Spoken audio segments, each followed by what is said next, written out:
Hi everybody, busy weekend in the Big L household, with videos. As you might expect, I've got a few coins here that are going to be filling some spaces in a couple of books. My first Morgan Dollar book and my Liberty Walking $half. But on the basis that by now the sun must be over the yard arm somewhere, so we're going to go for it. This one by the Harveston Brewery, that's in Alva in Clackmannanshire, which is, I don't know, 15 miles from here. The Ridge. Now let me read what it says on the back. I thought this was quite fitting that we should use this or have this beer today because of the content of the video. The mid-Atlantic ridge is where two tectonic plates meet, at almost exactly the midpoint between America and Scotland. With this geological symmetry in mind, we've created a rock-solid union between American Amarillo and British Fuggles hops to produce a US-style pale ale with distinctive Scottish origins. And whilst we can't promise that the earth will definitely move for you whilst drinking Ridge, we can guarantee you'll be savouring something with a seismic depth of flavour. Now there you go. We've got about, I don't know, at least 1,000 different beers in Scotland. And so we have to come up with nonsense like that to give them a competitive edge. So here we go, the Ridge by the Harveston Brewery in Alva, just up the road. So let's try it. As I say, the sun is definitely over the yard arm somewhere, so good health to you all. Happy Saturday.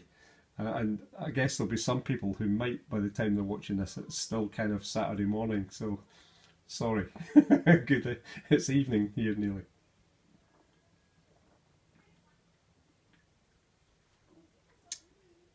Oh yeah. Oh, that's delicious. Oh, hang on a minute. Talk amongst yourselves.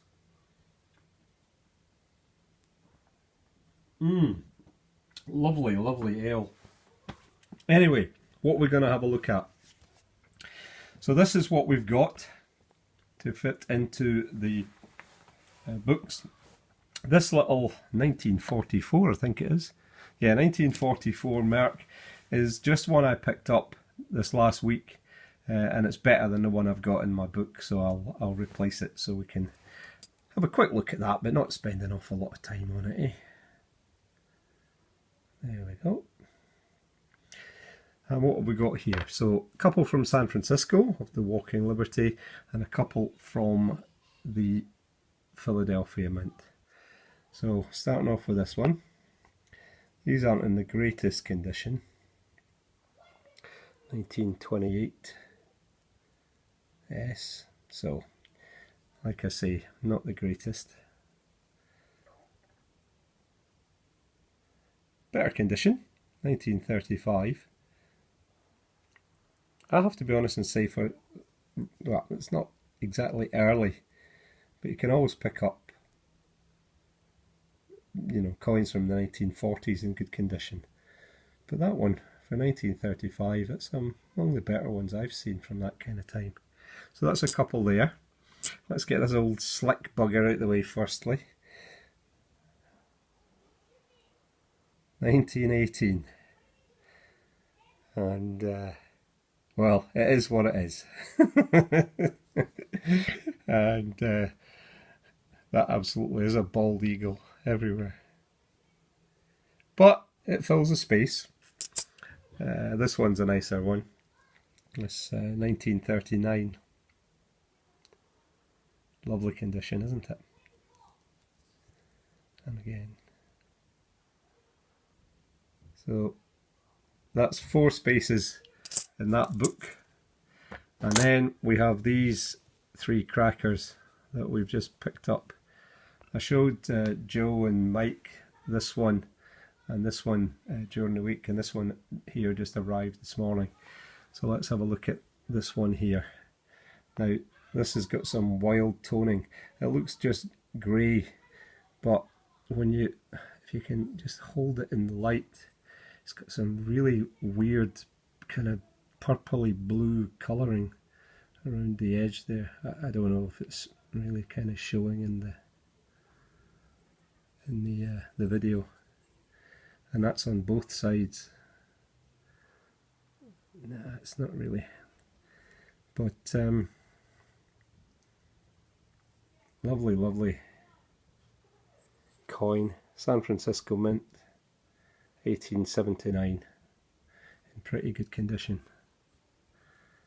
This one, another cracker.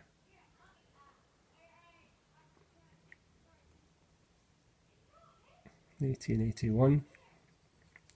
I think this is a New Orleans mint, and the back especially is in lovely condition. Still a little mint luster, and you can just about see some of the feathers on its chest. Okay, and last but certainly not least, look at this one. This is perfect. 1878. So this is going to occupy the first space in my book. And look at this coin. And this, it's not been cleaned. Absolutely not. It's a stunning, stunning coin. And again, the reverse is just sensational. Oh, so that's an S mint mark, so it's not going to be filling up the first space. But certainly on the first page, 1878, first year. But that one arrived today. A little fee to pay when it arrived to keep the taxman happy. But what the hell, it's worth it. It's a stunning, stunning coin. And I am well pleased with that one. So, sorry, another 7.5 minutes. By the time I've finished my warbling, it will be 8 minutes. So thanks for being patient with me. Thanks for persisting. And if you have made it to the end, please let me know what you think about these coins, and we'll get them popped in the albums and let you have a look at them sometime. In the meantime, enjoy the rest of your Saturday. Thanks very much for watching. Have a great one, and I'll speak to you all soon. Bye bye.